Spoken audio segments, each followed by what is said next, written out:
O sector hostaleiro únese a outros sectores para protestar contra as subidas dos combustibles e da luz. Dende a plataforma Hostalería Galega convocaron un peche dos locais como forma de protesta. Un acto que secundaron dende a agrupación de hostaleiros de Vilagarcía. Bueno, pues en principio se debe directamente a la subida del precio de la energía, la subida del coste diario de los artículos de perecederos, transportes, evidentemente, a todos nos encarece, esto es una cadena. Entonces lo que nos queremos es hacer notar en la disconformidad que estamos con esta subida abusiva de la vida, ¿vale? A todos los niveles, no solamente en hostelería. Dende Aitubi sinalan que estas subidas, especialmente a da luz, afecta de forma considerable aos seus negocios. E igual que durante a pandemia, de novo o seu sector recibe un forte golpe. Aparte, ten en cuenta que nosotros trabajamos todo dentro de nuestros locales, el 90% es luz. Hay muchos locales que están pagando ahora mismo más de luz que de alquiler.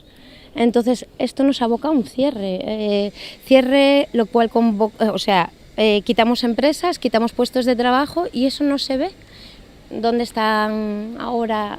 Y lo voy a decir abiertamente, ¿dónde están los sindicatos? Que salgan a la calle, si se salió por el ébola en su momento. Dende a agrupación tamén sinalan que se non se fai un paro xeral, todos os sectores rematarán pechando, xa que a caída dun sector provocará unha cadea de ceses de actividade. Nos damos cuenta de que es una cadena y de que todos trabajamos para mantener algo, o si no, apaga y vámonos. Cerramos la puerta a todos y se acabó.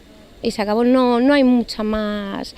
Necesitamos que se bajen los impuestos, que se bajen el modo de vida que estamos tirando a la alza. ¿Para qué? ¿Para equipararnos a Europa? Pues equiparémonos a Europa en todo.